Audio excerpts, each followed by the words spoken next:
Estamos uma nova série de pregações na nossa igreja, cuja temática é o Natal escondido.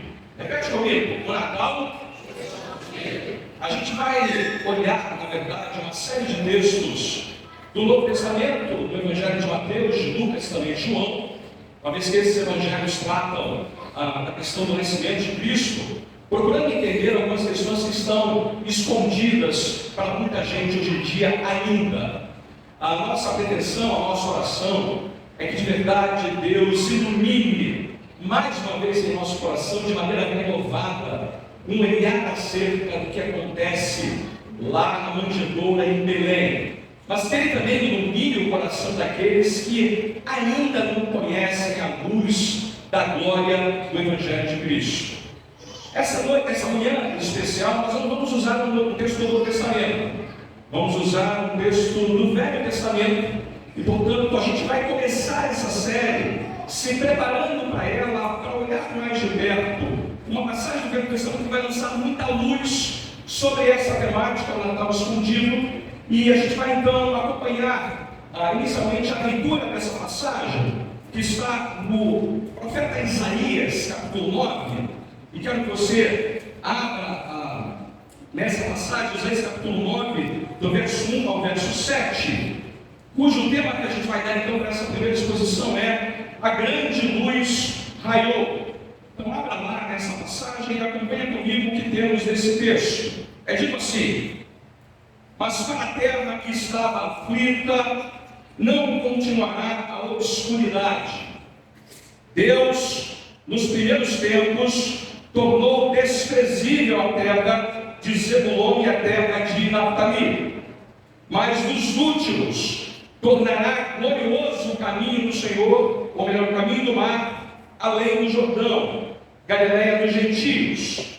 O povo que andava em trevas viu grande luz, e aos que viviam na região da sombra da morte, resplandeceu-lhes a luz. Tens multiplicado este povo, a alegria lhe aumentaste. Alegram-se eles diante de ti, como se alegram na ceia e como exultam quando repartem os despojos. Porque tu quebraste o jugo que pesava sobre eles, a vara que lhes feria os ombros, e o cetro do seu opressor, como no dia dos midianitas. Porque toda a bota com que anda o guerreiro no tumulto da batalha, e toda a veste revolvida em sangue, serão queimadas. Servirão de pasto ao fogo, porque um menino nos nasceu, um filho se nos deu, o governo está sobre os seus ombros, e o seu nome será Maravilhoso Conselheiro, Deus Forte, Pai da Eternidade, Príncipe da Paz, para que se aumente o seu governo e venha a paz sem fim sobre o trono de Davi e sobre o seu reino, para o estabelecer e o firmar, mediante o juízo e a justiça, desde agora e para sempre. O zelo do Senhor dos Exércitos fará isto. Amém. Amém, irmãos? Amém. Então nós iniciamos a nossa série olhando para esse texto. A minha pretensão é fazer uma espécie de exposição em linhas bem gerais dessa passagem. Olha, essa temática que começa hoje vai se encerrar no dia 24 de dezembro, portanto, um dia que a gente vai estar celebrando o Natal. E olha, a minha pretensão então é mostrar que o tempo que a gente vive, as pessoas estão sedentas por uma resposta verdadeira para as suas vidas, carregada de significado e conteúdo real. Essa série, irmãos, vai dar para a gente a maneira certa de calibrar nossas emoções com conteúdos concretos. Eu quero crer que muitos de nós sabemos disso. A nossa geração, o povo à nossa volta, precisa urgentemente de experiências de paz e de amor que estejam definidas pela verdade do Evangelho. Não apenas aquilo que faça elas se sentirem bem, sorrir, chorar, mas verdades que sejam definidas pela Escritura Sagrada e possam encher o coração delas de alegria verdadeira, a alegria que vem da mensagem do Natal. E eu queria só compartilhar uma curiosidade com você. Todos os nossos slides e essa série tem uma imagem de fundo. Você já percebeu que tem uma imagem de fundo ali? Essa imagem de fundo é uma imagem clássica do Natal, né? Entre muitas que a gente teria para colocar ali. Essa imagem, na verdade, é uma pintura do período barroco. Eu não quero dar aula de arte aqui para os irmãos, mas o período barroco é um período caracterizado por alguém que pinta com muitos detalhes. Essa obra de arte foi pintada, por assim dizer, no século XVII. O tema dessa obra de arte é a adoração dos pastores. Você vê ali Maria e José estão perto do bebê, e José está perto de Maria, ela tem o bebê no colo. Os pastores estão reunidos, também tem uma ovelhinha. É isso? Preste atenção numa coisa. Para onde todos os personagens estão olhando? Para onde todos eles estão olhando? Para o bebê. É como se o pintor chamado Bartolomé Esteban Murillo, um pintor espanhol, quisesse que todo mundo que olhasse para essa obra de arte fizesse o mesmo que aqueles que ele pintou. Que todos eles olhassem para quem? Para o bebê. Olhassem para aquele que está nascendo na manjedoura. Afinal, o que é o Natal, irmãos? O que é o Natal? Uma boa resposta é olhar para Jesus a partir das Escrituras. Eu e você precisamos olhar para Cristo todos os dias, como se fosse sempre a primeira vez. Que eu espero que essa série seja a gente voltar a olhar para Ele e o nosso coração se encha de alegria, de amor, de paz, de esperança para a mensagem do Natal. É tudo dizer isso, né, irmãos? Essa é uma grande pergunta, o que é o Natal? Essa é uma pergunta que tem sido respondida hoje em dia de maneiras que eu vou categorizar aqui com meias verdades. Muita gente responde a essa pergunta, o que é Natal, com meias verdades, de uma maneira que parte do que é mais importante na mensagem do Natal permanece escondida para muita gente. Permanece escondida para muita gente. Queria gastar um tempinho com isso. Meia-verdade é pior do que a mentira. Olha, a meia-verdade e a mentira levam você para o inferno. Tá bom? É só a verdade que salva. Mas a meia-verdade tem um problema com ela, porque a mentira é o oposto total da verdade. A meia-verdade não. A meia-verdade carrega consigo algum nível de informação verdadeira. E aquele que é desatento, aquele que está descuidado, pode se apropriar disso imaginando que recebeu tudo, mas recebeu apenas parte da verdade, não toda ela. E permanece na escuridão. Não é isso que acontece hoje em dia.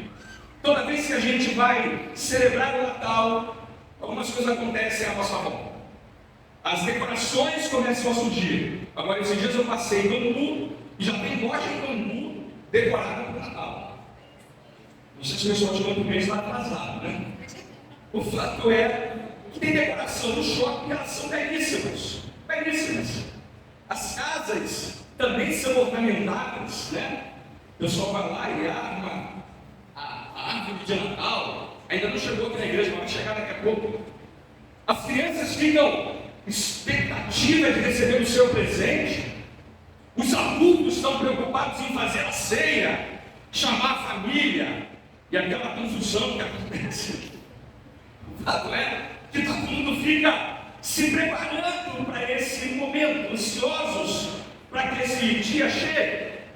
Pelo menos aqui no Ocidente, muita gente é tomada por um sentimento de bondade, leveza, esperança. E há quem diga que é o espírito natalino. Não sei o que é isso, mas tudo bem. E o que é pior, aparecem tentativas para explicar o que é o Natal.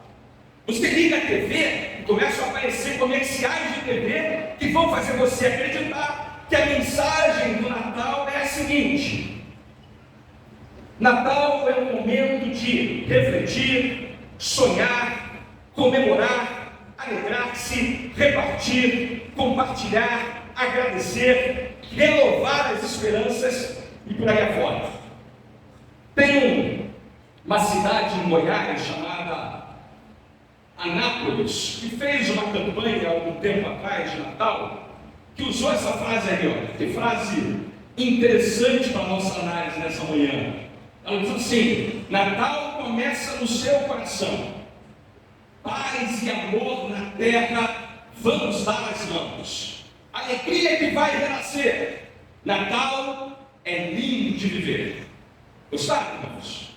Bonita, né? Tem rima, tem uma riminha ali, gostosa, bonita.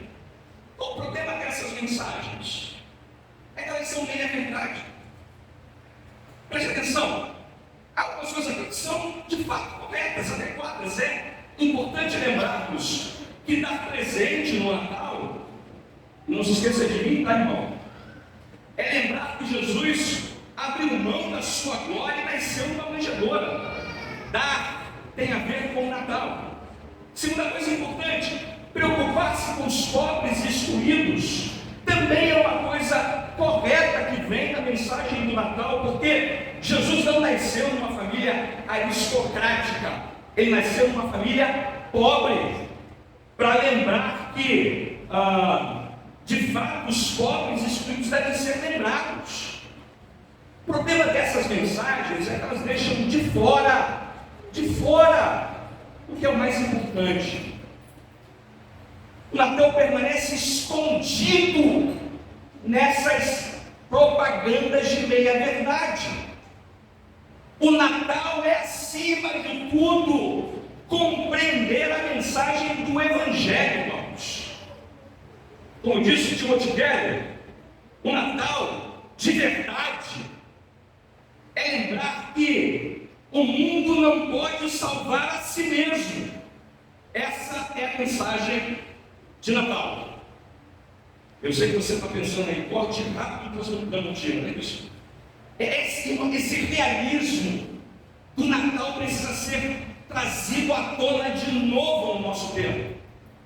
E portanto, a minha pretensão é olhar para essa passagem de Isaías e mostrar a conexão entre o Natal que está escondido, mas que é revelado a nós na boca do profeta 800 anos antes do nascimento de Cristo.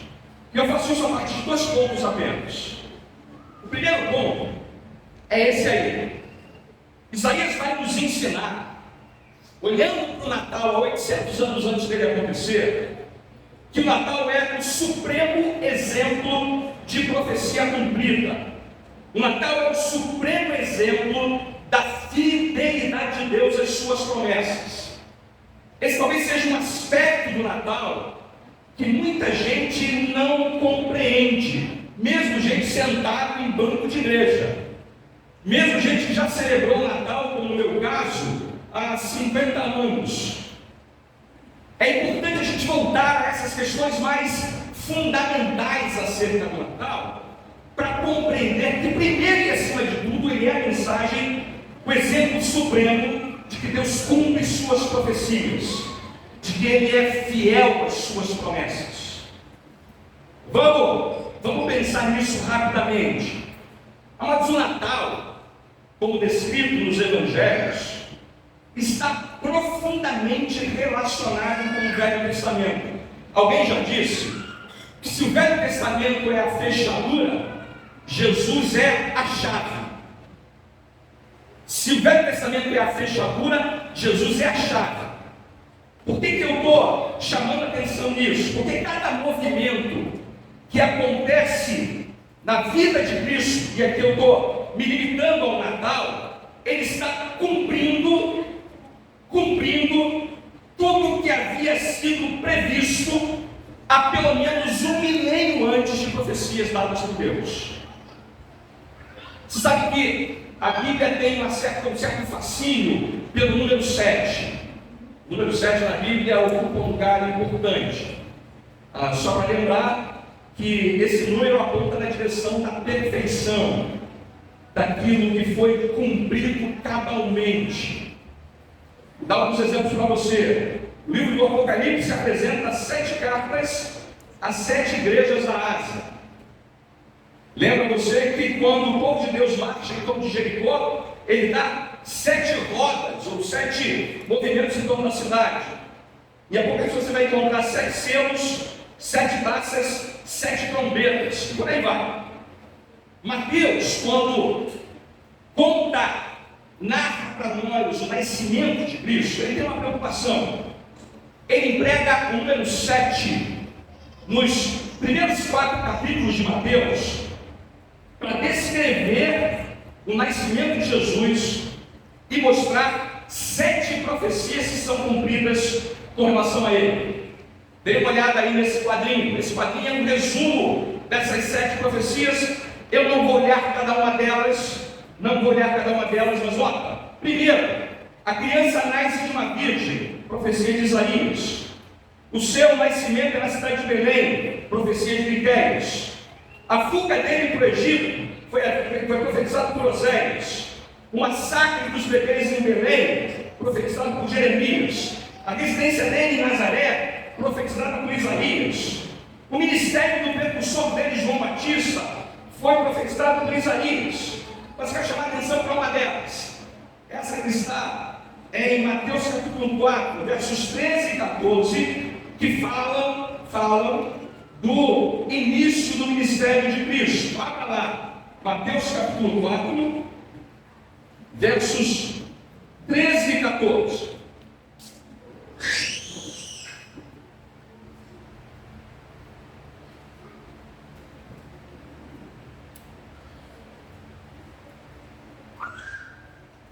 É dito assim: e deixando Nazaré, foi morar em Cafarnaum, situada à beira-mar, nos confins de Zebulon e Naftali, para que se cumprisse o que fora dito por intermédio do profeta Isaías.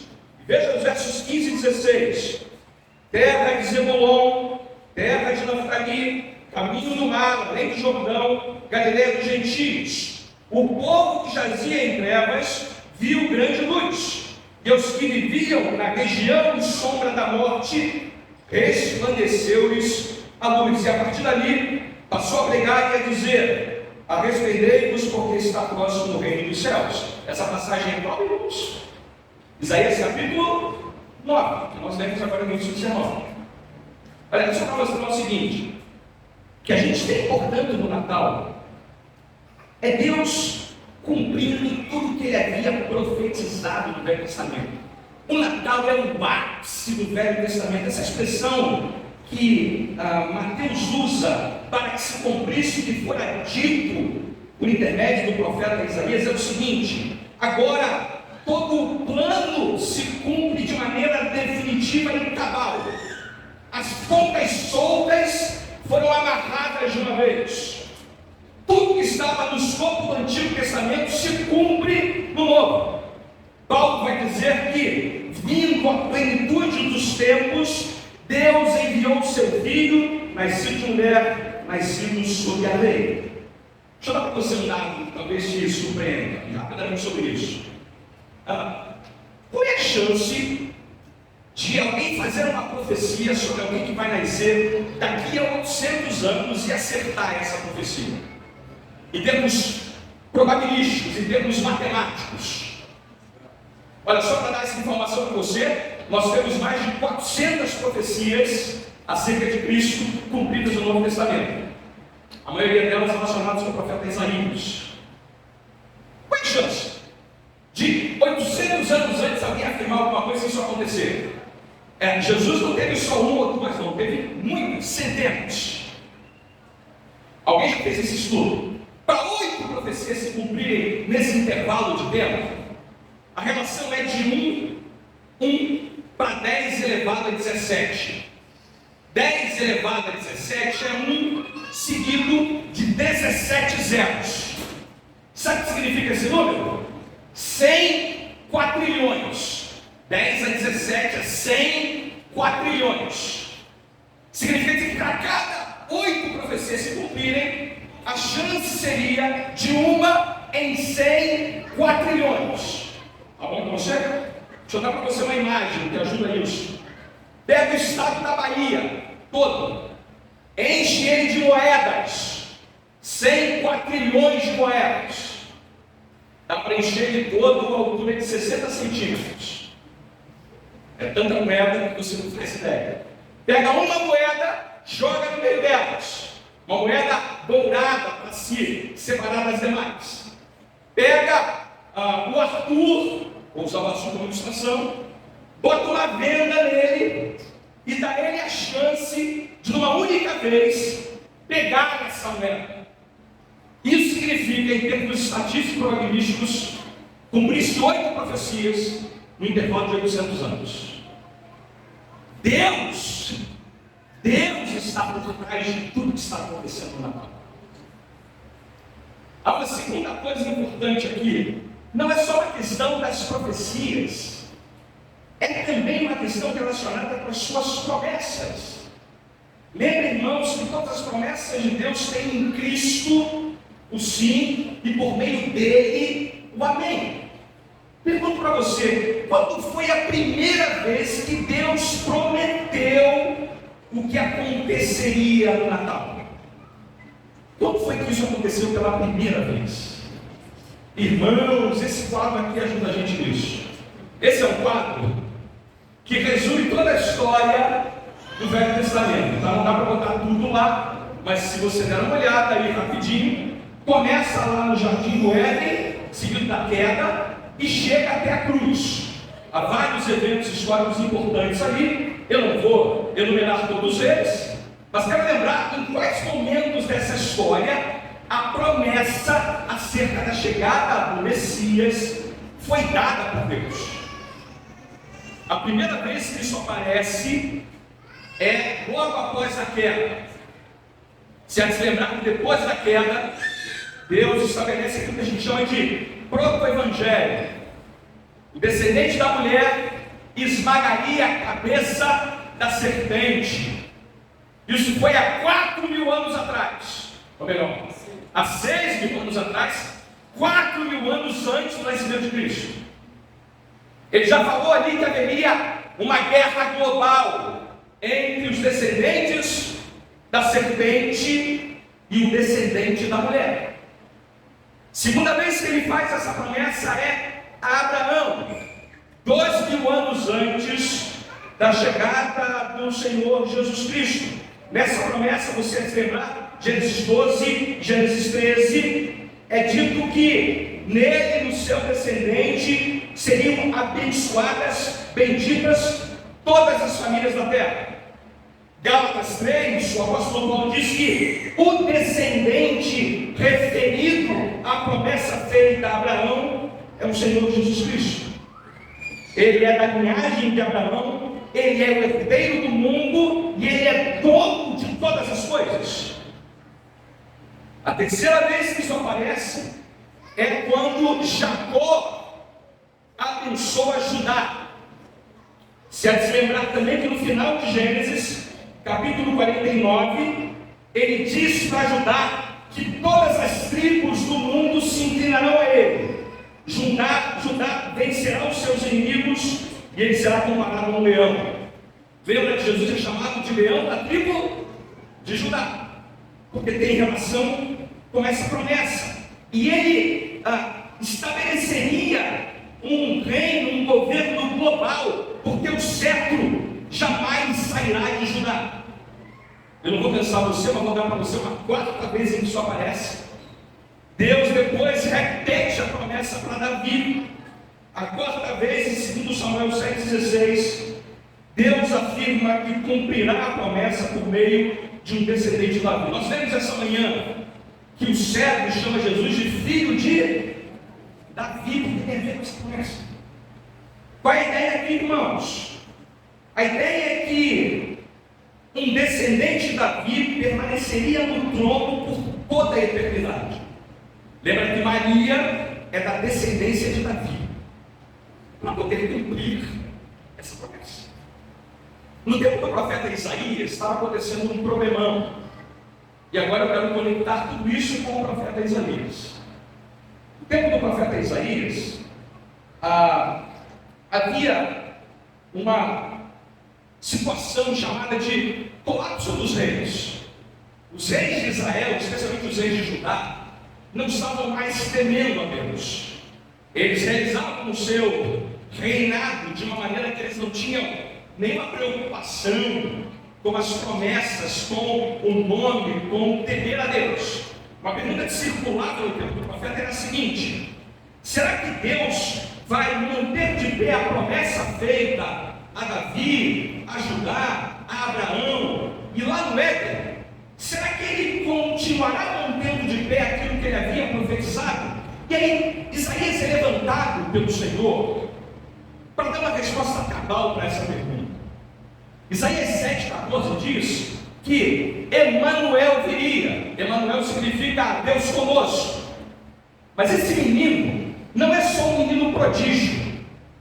Ele vai descrever esse menino no capítulo 9, como a gente leu, dando a ele 4 nomes, ou melhor, 4 afirmações que ele faz sobre o menino. Então, olha comigo lá, Isaías capítulo de número 9, que nós lemos, e veja especialmente os versos 6 e verso 7.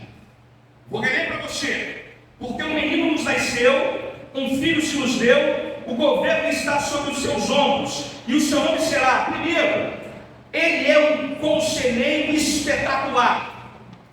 Ele é sábio num nível de sabedoria que ninguém jamais é capaz de reproduzir.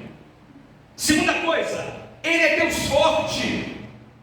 Ele é o Deus poderoso, que vence todos os seus inimigos, que cumpre todas as suas promessas, que faz tudo aquilo que ele disse que fará.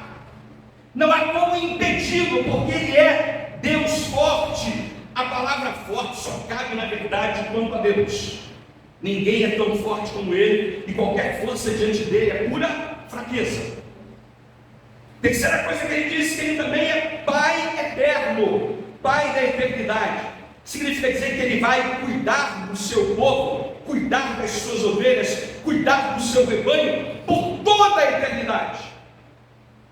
Por fim, como se não bastasse, ele trará o shalom, a paz de Deus, que excede todo entendimento. A paz de Deus será propiciada aos homens como nunca antes na história da humanidade. E por fim, o governo estará sobre os seus ombros. Ele aumentará o seu governo e a paz sem fim sobre o trono de Davi. Veja, Davi, e sobre o seu reino, para o estabelecer e o firmar, mediante juízo e justiça, desde agora e para sempre. Você entendeu qual é o ponto? Esse menino é o próprio Deus. É isso que Isaías está nos dando como informação. E ele termina dizendo: o zelo do Senhor fará essas coisas. O que Deus havia prometido lá no Velho Testamento, há 4.000 anos antes do nascimento de Cristo, vai se cumprir. Não é à toa, irmãos. Quando a gente vai para o livro do Apocalipse, é dito assim: digno é o cordeiro que foi morto de receber o poder, e riqueza, e sabedoria, e força, e honra, e glória, e louvor. 7 bendições. 7 bendições. Meu ponto aqui é o seguinte: a salvação que está se concretizando na manjedoura foi planejada por Deus há muito tempo atrás. O Natal, acima de tudo mais, é a demonstração visível de que Deus cumpre suas profecias e Ele é fiel às suas promessas. Deus planejou a nossa salvação desde antes da fundação do mundo. E Ele está agora, no tempo e na história, cumprindo cabalmente aquilo que Ele havia prometido.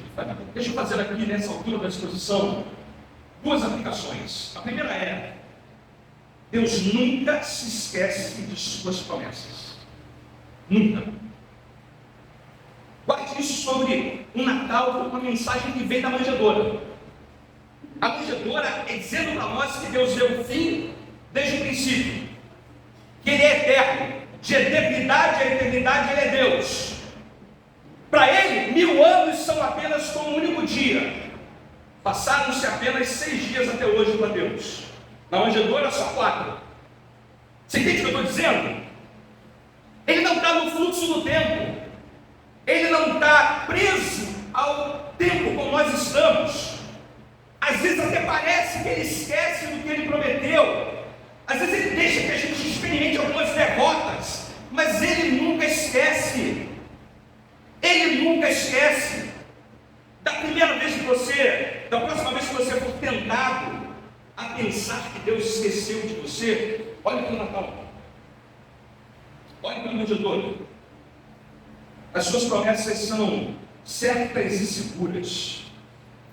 O Natal é a resposta para todos os nossos temores. Amados, se eu e você não crermos nisso, não haverá nenhuma esperança para mim e para você nessa vida e após a nossa morte. Olha, se eu acreditasse que o sucesso da causa do Evangelho dependesse do poder e da organização de alguns homens, eu estaria sem a menor esperança. Não, irmãos. Eu creio, como você também crê, no Deus que faz promessas e que nada e nem ninguém pode impedi-lo de concretizá-las. Elas não caducaram, são certas e seguras. O Natal é o exemplo supremo dessa fidelidade. Segunda coisa que eu quero aplicar nessa altura do texto é que a gente precisa lembrar que o futuro glorioso da igreja de Cristo está garantido. Amados, eu sei que a gente está vivendo um período bastante confuso para a igreja, bastante desanimador para a igreja, mas olhar para o Natal e lembrar que o nosso futuro é certo, mesmo que as coisas à nossa volta estejam incertas. Não se impressione tanto. Deus continua sendo o mesmo. Da mesma forma que Ele enviou o seu Filho, desde o ventre de Maria, na plenitude dos tempos, assim também Ele tornará a enviá-lo desde o céu. Ele virá na companhia dos santos anjos, dispersará os seus inimigos, porá abaixo os orgulhosos e soberbos, encherá de bens os famintos e despedirá de mãos vazias os ricos. Ele virá para julgar o mundo com justiça, virá para julgar o pecado, o mal, o inferno e Satanás. Serão todos eles lançados no lago de fogo e arderão por toda a eternidade. Não se engane, ele virá para introduzir o seu reino de poder e glória, que vai dominar sobre tudo e sobre todos. E eu e você estaremos nessa glória, compartilharemos desse reino se estamos em Cristo. Amados, Deus nos prometeu isso. A promessa feita a Adão e Eva, a Abraão, a Judá, a Davi, se concretizou na história para nos lembrar que Ele é fiel a tudo que nos prometeu, e a igreja está com o seu futuro garantido. Eu e você precisamos lembrar disso na noite de Natal. Podemos começar a lembrar disso a partir de agora. Isso me leva ao meu segundo ponto. Natal não é só, como se fosse uma coisa pequena, não é. Natal, além de ser o cumprimento das profecias e a garantia de que Deus cumpre suas promessas, Natal é também Deus providenciando luz para a nossa escuridão. Aqui eu entro propriamente no texto de Isaías, porque o profeta revela que esse menino Deus, traria grande luz. Luz para aqueles que estão em trevas desesperadoras. Talvez seja por isso que a gente, ao celebrar o Natal, sempre coloca luzes, né? Porque toda vez que a gente celebra o Natal tem luz. Pisca-pisca, não é isso? Que é um produto regulamentado pelo INEP. Estou brincando. Pisca-pisca. A ideia de que você deve iluminar esse ambiente, porque essa ideia da grande luz que veio é preservada na celebração. Mas olha, mais uma vez, eu quero chamar a atenção porque o profeta está nos ensinando aqui, porque talvez para muita gente esteja escondido também. Lamentavelmente, celebrar o Natal e falar das luzes sem entender o significado dela, representa que a gente ainda não entendeu a mensagem que vem da manjedoura. O profeta faz então duas afirmações que vão nos interessar. Ao afirmar que a grande luz raiou, ele enxerga muito longe que isso aconteceria num mundo em trevas. Dê uma olhada nisso no texto. A terra que estava aflita, versículo 1, não continuará na obscuridade. Ele ainda fala nos versos 2: o povo que andava em trevas, os que viviam na região da sombra da morte, são referência a essa ideia de trevas. Olha, o que a Bíblia está nos ensinando quando ela fala de trevas? O que essa palavra tem para nos dizer? Eu quero dar para você dois conceitos importantes sobre a ideia de trevas que a Bíblia está usando. O primeiro conceito é maldade e sofrimento. Eu e você sabemos que o mundo à nossa volta está em trevas nesse sentido. Há muita maldade e sofrimento no mundo. Não preciso convencê-lo disso. Mas a referência aqui no texto a Zebulon e a Naftali tem a ver com uma ideia geográfica histórica. Toda vez que o povo de Israel era levado a uma batalha, experimentava um conflito armado, experimentava uma guerra, a porta de entrada para essas guerras, a porta de entrada para esses conflitos era Zebulon e Naftali. Fazendo um paralelo aqui, é o que a gente está vendo hoje na faixa de Gaza. Olha, você há de concordar comigo que esse lugar era definitivamente um lugar de sofrimento, de dor, de escravidão, de desespero. Olha, é o que aconteceu na ocasião do nascimento de Cristo. Como é que estava o mundo à volta quando Cristo nasce na manjedoura? A violência, a injustiça, há abuso de poder, existem refugiados, a fome, a morte, a insegurança, famílias estão em angústia e caos sem fim. Esses dias eu entrei numa farmácia para comprar material e entrou um jovem lá, eu não sei se ele tinha algum problema mental, e ele se apropriou indevidamente, pegou lá de maneira equivocada e errada, acho que desodorantes. Uma pessoa saiu da farmácia, correndo em direção a ele para pegar de volta o material. Mas não satisfeito em pegar de volta, ele começou a esbofeteá-lo. E a esbofetear ele na cara dele. Aquilo mexeu comigo, eu estava na companhia do Lucas e eu fiquei olhando para aquele comportamento e falei assim, como é que a gente é malvado, todo mundo é mal, como as coisas estão fora do lugar. Mas eu não estou concordando com o comportamento dele. Estou dizendo que a gente vê isso à torta e à direita à nossa volta. O mundo está em trevas. O mundo continua em trevas. A luz do Evangelho, a luz da manjedoura vem para o mundo em trevas. Não se engane quanto a isso. Há muita gente que celebra o Natal sem se dar conta desse aspecto. Mas essa ideia de trevas, além de revelar essa maldade que está presente no mundo, o sofrimento presente no mundo, a mensagem do profeta também lembrar a causa disso. De onde vem essa maldade? Por que as coisas são como são? Por quê? Por que a gente, ao olhar à nossa volta, percebemos esse comportamento? Isso me leva ao meu segundo ponto. É bom lembrar que trevas na Bíblia também descreve a natureza humana contaminada pelo pecado. Deixa eu dizer uma coisa aqui muito importante nessa altura da exposição. Quando eu falo que trevas significa a natureza humana contaminada pelo pecado, eu quero dizer o seguinte: eu e você, no nosso estado natural, somos incompetentes para diagnosticar e resolver o problema que nos afeta. Paulo vai dizer 4, que a mente dos homens em Cristo está entenebrecida,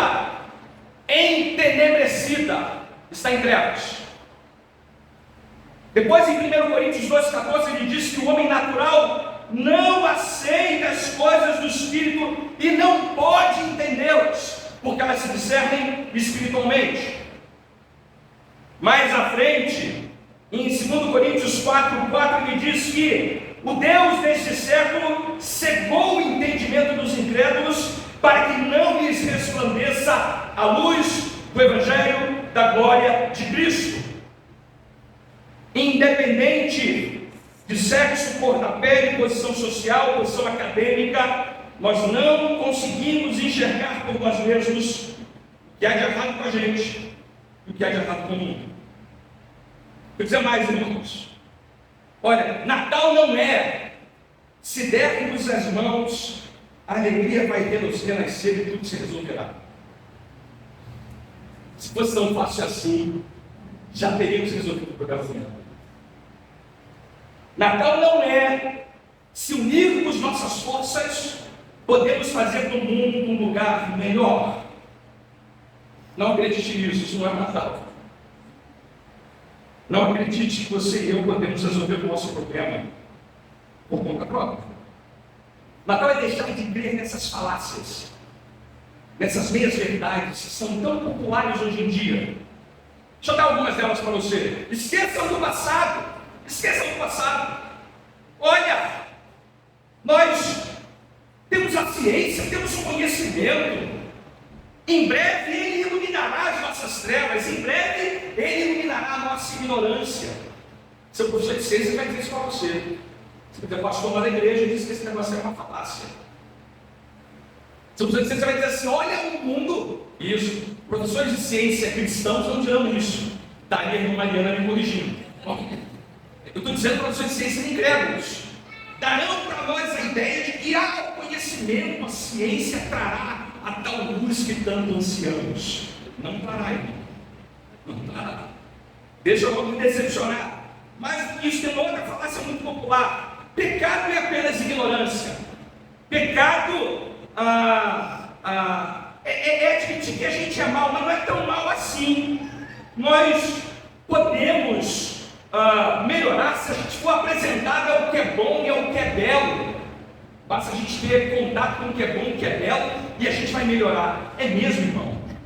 Você acredita nessa bobagem, nessa falácia? Uma terceira coisa. Nós não precisamos nascer de novo. Precisamos apenas melhorar. Isso é tão infantil. É tão falso. É tão mentiroso acreditar que alguém possa ser bêbado, violento, adúltero, ladrão, apenas como resultado da ignorância. Não! Nosso problema é muito mais grave. Nosso problema é não entender que quando a gente acredita nessas coisas, as trevas só pioram. O realismo do Natal, o realismo da Bíblia é o seguinte: a condenação é esta. A luz veio ao mundo, mas os homens amaram mais as trevas do que a luz, porque as suas obras eram más. Eu estou citando aqui Evangelho de João, capítulo 3, verso 19. Que a Bíblia está nos ensinando sobre essas trevas que estão sob a mente e o coração do homem sem Cristo. Que não só o mundo está em trevas, mas as trevas estão dominando a nossa mente, o nosso coração, e nós deliberadamente rejeitamos a luz do Evangelho. Amados, a gente em geral tem uma visão muito superficial, muito fantasiosa do pecado. O pecado é muito mais grave do que a gente imagina. O pastor Lloyd Jones, quando pregava sobre essa relação do pecador com as trevas, ele disse o seguinte: preste atenção no que ele diz e eu termino com esse ponto.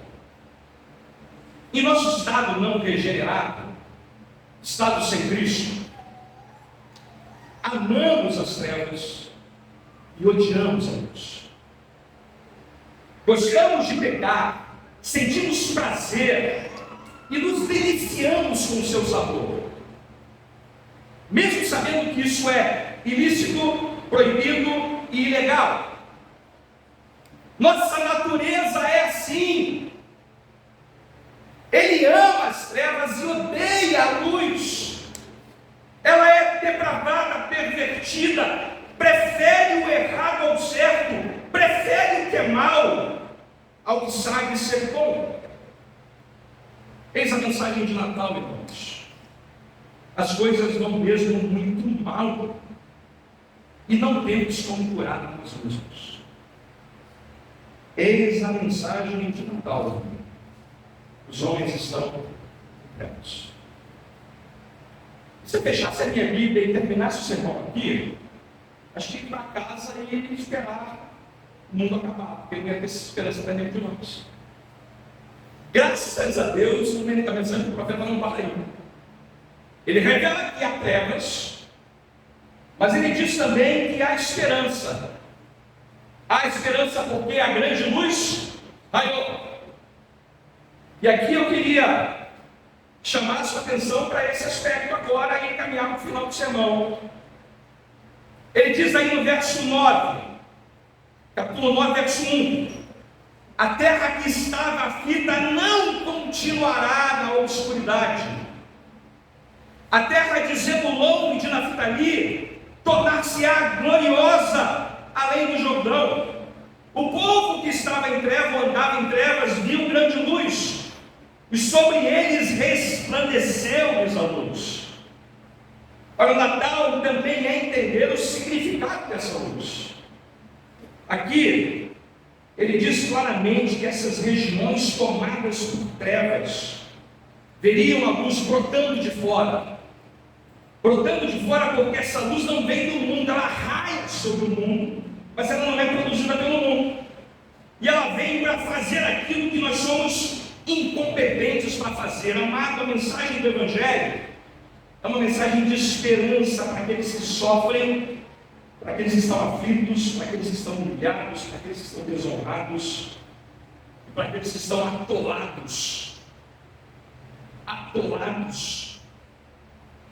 na mais densa, atolados no desespero das trevas de Deus. Entenda uma coisa: com a chegada do Natal, Deus transforma a opressão e escravidão em libertação e alegria. Isso começa na Galileia, por isso que o profeta é citado por Mateus. A Galileia é a região onde essa luz começa a brilhar e ela se espalha por todo o mundo, por todo o globo, chegando até nós. Ainda bem que a Carolina está no plano, né? Chegou para a gente, a luz veio até aqui. E o que essa luz significa? Qual é? O profeta usa essa figura, né? A figura da luz. Ele faz uma coisa surpreendente ao dizer que essa luz resplandece. Ele está usando a figura do sol, dizendo que a luz de Cristo é semelhante em alguns aspectos à luz do sol. Veja, ele é o criador do próprio sol, mas ele se permite ser comparado em algum grau com o sol. Você parou para pensar como a gente precisa do sol? Para pensar um pouquinho como a gente precisa do sol. Eu sei que a gente não gosta do calor dele promove, não é isso? Ainda mais hoje que a gente está aqui nesse ambiente refrigerado. Mas eu vou dar para você uma listinha rápida de benefícios que o sol promove. Rapidamente. Primeiro, o sol dá vitamina D. Muita gente hoje em dia tem problema de vitamina D porque não toma sol. Incrível que pareça. Segunda coisa, o sol renova a pele. O sol tem que ter peeling, né? Vai para o sol, irmão. O sol ajuda. Terceira coisa, o sol promove bom humor. Gente mal-humorada em geral não está pegando sol. O sol libera serotonina, que é um ingrediente importante para ter um bom humor. Sabe que o meu cachorro sabe disso? De manhã a primeira coisa que ele faz quando sai de casa é ir para o sol, para ele poder ter um dia bem feliz. Não sei se é isso. Ajuda na cura da depressão. Países onde não há luz do sol, em geral, o índice de depressão é muito mais elevado. Está deprimido, irmão? Vai para o sol. Alivia a dor. Lembra aqui da minha saudosa mamãe. Tinha muitas dores de articulação. Uma coisa que o médico disse para ela para fazer é: senta ela no sol. Já viu que o pessoal vai para a praia e leva um idoso? Bota ele no sol para poder melhorar as dores. Alivia a dor da articulação. Melhora o sono. Faz você perder peso. Isso aí a mulherada gostou. Deixa eu perder peso comigo mesmo. Vou ficar no sol até derreter. E interfere na saúde ocular. Você sabia disso? Alguns dispositivos nossos, na nossa maneira de enxergar, precisam da luz solar. É claro, a gente não enxerga nada sem a luz solar. Nada. Tudo à nossa volta precisa ser visto porque o sol brilha e resplandece sobre nós. É claro, irmão, que tem que ser usado com parcimônia. Para ficar no sol de meio-dia, por exemplo. Né? Mas o ponto aqui é: eu e você precisamos da luz do sol para termos vida. Olha, um profeta então está dizendo que a grande luz que raiou vai ser semelhante à luz do sol. Olha para pensar nisso, amado. Eu e você precisamos ser lembrados de algumas coisas. Nessa altura da exposição e com base na mensagem do Natal. A luz que raiou, a grande luz que raiou é o Senhor Jesus Cristo. Pensa nisso. É Ele quem nos dá vida. Nós só existimos porque Ele nos sustenta. Nós só estamos vivos agora porque Ele está nos mantendo vivos. A cada dia sobre a terra, nosso corpo e a nossa alma. Não só isso, a nossa vida é tomada e emprestada dele. Nós só temos vida porque a vida que Ele tem é derivada em nós. A vida que nós conhecemos resplandece a partir dele, inclusive a luz do próprio sol. Segunda coisa, Ele é a fonte de toda a verdade. É Ele quem nos revela, sendo Ele a própria verdade e o caminho para essa verdade ser conhecida. Amados, quantos jovens hoje em dia se impressionam com Che Guevara porque não conhecem a Cristo? Se impressionam com ideologias radicais porque desconhecem a luz do mundo. O apóstolo disse que se os poderosos do seu tempo soubessem quem Ele era, jamais teriam crucificado o Senhor da glória. Jesus é a luz do mundo. Quem me segue não andará em trevas, mas terá a luz da vida. Que coisa maravilhosa de pensar, irmãos, que o profeta está dizendo: Ele agora raiou, Ele raiou. Ele também é a fonte de toda a beleza, de toda a alegria que nós experimentamos. Olha, irmãos, quando a gente está desfrutando uma coisa agradável na vida, seja uma fruta, um sorvete, ou seja lá a companhia de alguém que a gente ama, essa coisa agradável tem como fonte o Senhor Jesus. Sabe que esse ambiente é refrigerado, irmão? Eu estou aqui toda hora falando disso, né? Eu estou tão feliz de você falar. A ideia é que a gente precisa lembrar que toda alegria se encontra em Deus. Qualquer coisa que você desfrute é um derivado dele mesmo. O que você está procurando na sua vida, embora você não saiba, é a grande luz. Você está, na verdade, procurando essa luz através das luzes que Ele te dá, que são pequenas amostras do que Ele é de fato.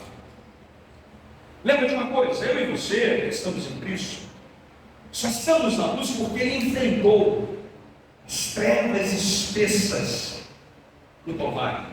É surpreendente isso, né? A Bíblia diz que quando Ele morre na cruz, trevas espessas tomam como a terra. Ele morre se fazendo pecado por nós, a fim de nos trazer para a sua maravilhosa luz. Há uma expressão em 1 Pedro que diz assim: eu e você que não éramos povo, não conhecíamos a misericórdia de Deus, Ele nos chamou das trevas para a sua maravilhosa luz. O apóstolo Paulo em Colossenses 1,13, ele nos transportou do império das trevas para a luz da glória do reino do seu Filho. É portanto ele, a grande luz. Como é que a gente então pode se apropriar disso? Como é que eu e você podemos nos apropriar dessa luz para que ela ilumine a nossa vida, para que ela seja a luz da nossa própria história, não apenas no Natal, mas durante toda a nossa existência? Deixa eu dizer isso aqui em alto e bom som. Essa luz só será nossa, esse presente só será nosso, se a gente estiver disposto a recebê-lo de graça, sem barganha, admitindo que nós não merecemos. Volta para Isaías 9, diz o verso 6: um menino nos nasceu, um filho se nos deu. É uma dádiva, não há outra maneira, tem que ser uma dádiva. Versos anteriores, versos 3, 4 e 5, a mesma ideia é apresentada.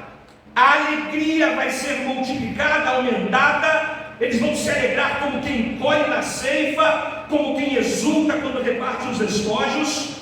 Veja o verso 4: porque ele vai quebrar o jugo que pesava sobre vocês, a vara que feria os ombros, o cetro do opressor, como no dia dos midianitas. É ele quem faz, nós não somos ativos desse processo. Como se não bastasse, pegue tudo que você tentou usar para ser garantidor dessa paz que ele tem para oferecer e jogue no lixo. Verso 5: porque toda bota que anda o guerreiro no tumulto da batalha, e toda veste revolvida em sangue, serão queimadas, servirão de pasto ao fogo, bota para a fogueira. Se você tentar por conta própria, nunca obterá essa verdade. Ou seja, irmãos, a dificuldade que a gente tem com o Evangelho está aqui. A oferta do Natal é uma oferta que só pode ser recebida por nós por pura graça. O Timothy Keller faz uma comparação que eu vou usar aqui. Ele diz assim: às vezes é muito difícil receber alguns presentes no Natal. Muito difícil. E eu vou fazer uma brincadeira aqui com você. Imagina que você no final do ano, agora, no Natal, receba presentes aqui da igreja. E ao você abrir o presente, descobre que eles são livros. Tem um pessoal aqui da igreja que quando eu boto o livro na caixa, fica atento para pegar o livro depois. Eu vou passar a fazer isso. Você abre o livro e o primeiro livro é o seguinte: como falar sobre livros que você não leu.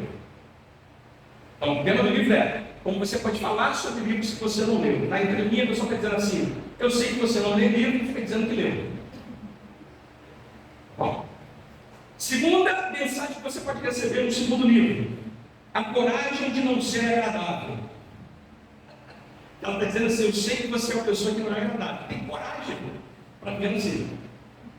Você entende que esses presentes são desagradáveis? Por quê? Por quê? Porque eles fazem você lidar com coisas que não são fáceis. Talvez você tenha que reconhecer defeitos, fraquezas, necessidades que você não quer ser confrontado. Presta atenção uma coisa: o Natal oferece um presente que exige, como nenhum outro presente exigirá, que sejamos capazes de engolir o nosso orgulho. É isso, irmãos. Natal significa dizer que a gente está tão perdido, tão incapaz de nos salvar, que nada menos do que a morte de Cristo poderia nos salvar. Nenhum de nós, sem exceção, pode levantar a cabeça e levar uma vida moralmente correta e boa. Para aceitar o presente de Natal, você precisa admitir que é pecador, precisa abrir mão do controle da sua vida, precisa ser salvo pela graça de Deus. A gente não gosta disso, mas sem isso, as promessas de vida, alegria e beleza do Natal vão permanecer escondidas para nós. Sem isso, nós permaneceremos nas trevas, sem a graça de Deus na nossa vida, e continuaremos nas trevas do pecado e da condenação. E deixa eu dizer isso aqui para terminar: nenhum de nós pode conhecer o presente Natal que é Cristo, ser iluminado por Ele, sem que o próprio Deus faça resplandecer em nosso coração a luz da glória do Evangelho de Cristo. No Natal, Cristo é oferecido de uma forma tão incompreensível, tão escondida para nós, que ninguém pode conhecê-lo, ninguém pode experimentá-lo. Um coração regenerado jamais enxergará, se antes ele não for visitado pela espantosa grandeza do imenso poder divino, de tirar esse coração de pedra e colocar no coração de carne. Olha, a minha oração ao longo dessa série de pregações, a partir dessa manhã, é que Deus chame você, acorde você para essa verdade, para que você olhe para a sua própria iniquidade e busque refúgio no Senhor Jesus. A luz dele está disponível para quem está nas mais densas trevas. Que essa verdade brilhe no seu coração com a intensidade que só Ele pode dar, com o poder que só Ele tem, para regenerar você e fazer enxergar o que está escondido no Natal. Termino com uma ilustração. A ilustração é a seguinte: no dia 12 de janeiro de 2007, às 7h51 da manhã, numa estação de metrô em Washington, foi feito um experimento social que é o seguinte: será que as pessoas são capazes de reconhecer o que é belo fora dos cenários em que elas estão acostumadas? O experimento foi o seguinte: pegaram um violonista chamado Joshua Berger, o maior violonista vivo na atualidade. Joshua, inclusive, significa Josué, Jesus, que é salvação. Curiosamente, esse violonista foi para essa estação de metrô na companhia de um Stradivarius. Sabe o que é um Stradivarius? É o violino mais caro do mundo. Ele custa a bagatela de 3 milhões de dólares. Se você tiver um na sua casa, compartilhe comigo. Tá? Stradivarius é um violino que é a Ferrari, que não é só ar-condicionado, a Ferrari dos ar-condicionados. E esse violinista foi para uma região normal, comum, e ele começou a tocar Johann Sebastian Bach, começou a tocar várias músicas clássicas belíssimas. Quem criou o experimento esperava que acontecesse o seguinte: entre 75 e 100 pessoas parariam para escutar o que ele tinha para tocar. Também acreditavam que ele receberia $100 de só para ter dinheiro ali, para alguém que estava fazendo ali a sua performance. Ele começou então a interpretar, tocou por 47 minutos. Pasme em você, durante esse tempo, 1.097 pessoas passaram por ele. 1.097 pessoas passaram por ele. Quantas pararam para escutar o que ele tinha para oferecer? Dá um chute aí. Quantas? 10. Ainda mais. Hã? Nenhuma. Não, nem tanto. 50. Ninguém acertou quantas? 4. Quase. O experimento disse que apenas 6 pessoas falaram para escutar. Se você tiver que ouvir ele num auditório, o ingresso para ouvir esse sujeito tocando é $500. 6 pessoas falaram para escutar. Ganhou $32,17. Ficou muito evidente com esse experimento social o seguinte: nós muitas vezes, na nossa vida, olhamos sem ver, ouvimos sem, Você sabe onde eu quero chegar? O mundo à nossa volta continua se comportando assim com relação ao pecador. Ele olha sem ver e ouve sem escutar. Pergunta é: eu e você estamos olhando sem ver e ouvindo sem escutar? Minha oração, irmãos, é que essa série seja usada pelo Senhor para abrir nossos ouvidos, abrir os nossos olhos, e a gente vê com nova admiração o maior de todos os espetáculos do mundo, o Natal do Senhor Jesus. Olha, Ele desceu para estar conosco e nos salvar. Que o meu e seu coração se admire disso. Se admire disso todo dia, toda hora, todo instante. Lutero escreveu uma música de canção de Natal para crianças, em que ele disse o seguinte: vem, olha bem, que fez ali, nessa lapinha é uma pequena gruta, uma cavidade aberta na rocha, nessa lapinha pobre aqui, o menininho, quem será o menininho? Ele responde de maneira bastante infantil, bem bonita: é o Jesusinho de Deus. Você pode repetir comigo essa estrofe do hino infantil elaborado por Lutero, e a gente termina o sermão dessa maneira? Vamos lá? Vem, olha bem, que vez ali, nessa lapinha pobre aqui, o menininho, quem será? É o Jesusinho que Deus dá. Que Ele tenha sido dado a você. Se Ele ainda não foi dado a você, que essa manhã você suplica a Ele, Deus. Vamos fechar nossos olhos, vamos fazer. Pai, louvamos o Teu nome por essa